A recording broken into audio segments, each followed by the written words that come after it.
a really good job. I think what it proved to us or to yourselves is that, yeah, there are places there that you don't really know and you kind of fudged it, but you went with whatever was practical or natural for you, and that's part of Tai Chi. Okay? You start off in embracing the tiger. You're coming from this position, coming here, coming over, down, right, under, left. But when you flip, right is in front of left. Okay, so you're coming down here, and this will demonstrate one of the things I'm talking about. Did you see a spiral? The hand went out this way, and this guy came up over here. This guy went down this way and came up over here. It's a spiral, and that leads into what I want to talk about. Some of the people that are here have been here many times. Some of you are very new. Those that are very new are still trying to figure out 1 to 10, which way the arms and the legs go, and how do you keep balance, okay? And since I'm talking to a mixed crowd, I realize what I'm saying, like anything in Tai Chi, I mean, I've been going at it for almost 20 years. You learn, the first thing you learn is the way you learn that you thought you saw and you thought you heard. But over time, you start to do this over and over again, and some of the stuff you heard finally makes some sort of sense, and then you put it into movement of your body. But Yang Tai Chi deals with a lot of circles and spirals. That's why you see this seemingly floating sensation, okay? And so, for now, I'm going to try to say with one example is brush knee, okay?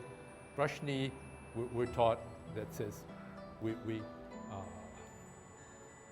see, we're coming from here, we're coming up here. But this hand has, say, if I've done a brush knee already, okay? Watch this hand, okay? This hand, sometimes we just say, oh, bring it to the chest, parallel or higher. So it becomes a very linear, slap it right here, and this one comes popping up, and we're going to go to the ear. So when you first learn, it's very rigid, okay? But what you're trying to do is, watch this.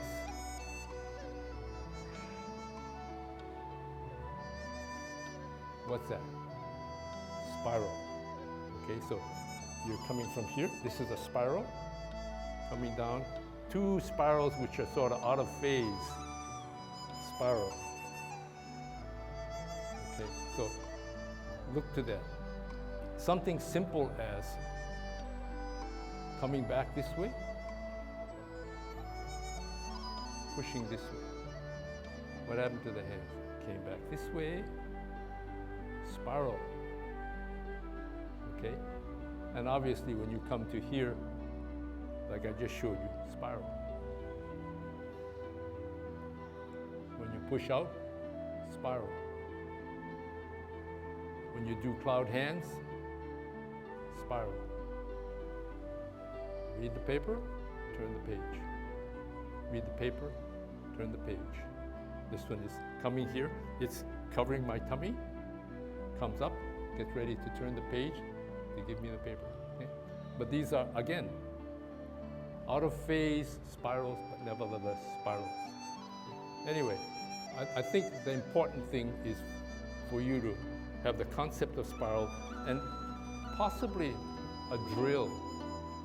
When you're learning now and you're trying to learn the exact step, you sort of feel almost bridled and rigid to saying, I've got to keep my hand to a particular position. Sometimes just for routine getting loose, think of the different ways in which you can spiral your hands. Whether it's like, you're going to be swimming, you could swim like this, but if you swim a spiral. If you say, well, I'm just going to do this for the heck of it, these are still spirals. Or the other way around, let yourself go loose. I think that's the other side of getting from the linear rigid. And sometimes we like to say, we show you the approximate positions of the hands and the feet and the legs. Just like a child's picture book where you have all the dots and they say connect the dots. Well, if you connect the dots, you get sort of a rather angular figure of mostly what they're trying to represent. But that gives you the idea that if you were to round out those spots, you get something a little bit more realistic. And that's the analogy we commonly use. When we show you certain things at the beginning, it looks rather mechanical. And your job is, at that point, is to get where the arms and legs are supposed to go in the dot fashion. And then you spend the rest of your Tai Chi career trying to figure out how do you make it into a full picture.